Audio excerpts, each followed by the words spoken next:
I'm a private detective. A woman asked me to investigate her husband. I followed me for several days and was shocked to find that her husband opened my door with the key. It's really a ghost. The person I investigated was Wang Ji, who was in his 50s. He returned from overseas a few years ago and had a great family and a great career.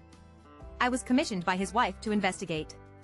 I followed it for several days, but nothing happened. But today I followed him all the way back to the community where I live, the unit where I live, the floor where I live, and the door where I live. Then I watched him skillfully take out the key and open the door of my house. I was so angry that I gritted my teeth, and at that moment I felt as if the sky had collapsed. I forced myself to calm down. I want to take revenge, I want to make you live worse than death. I stood outside the door, but my mind was surprisingly calm. I will make your whole family restless. I walked outside for a long time, and during this period I received a call from my father-in-law. He drank too much, scolded me for being unsuccessful, and lost others for him. My father-in-law is a university professor and cares a lot about reputation. When I got together with my classmates tonight, other people's children were developing very well, and I was still working as a private detective, an industry that was once looked down upon. My father-in-law felt that I had lost someone for him, and said that I had climbed up a high point.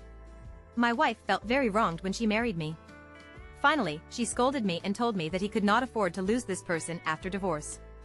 I just listened patiently and didn't say a word. Later he hung up the phone. After waiting outside for a few hours, I felt angry and returned home in my grief and anger. My wife had just taken a shower, and she gently helped me take off her shoes, hugged me and said, "Husband, why are you back? I miss you so late."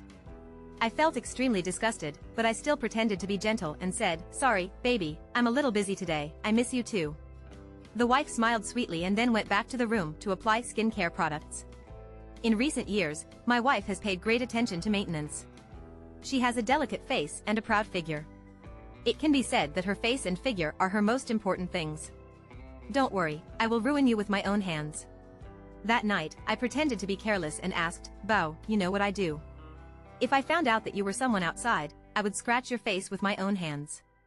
With shock and fear in her eyes, she pretended to be calm and said, "If you don't have to do it, I will destroy myself with my own hands."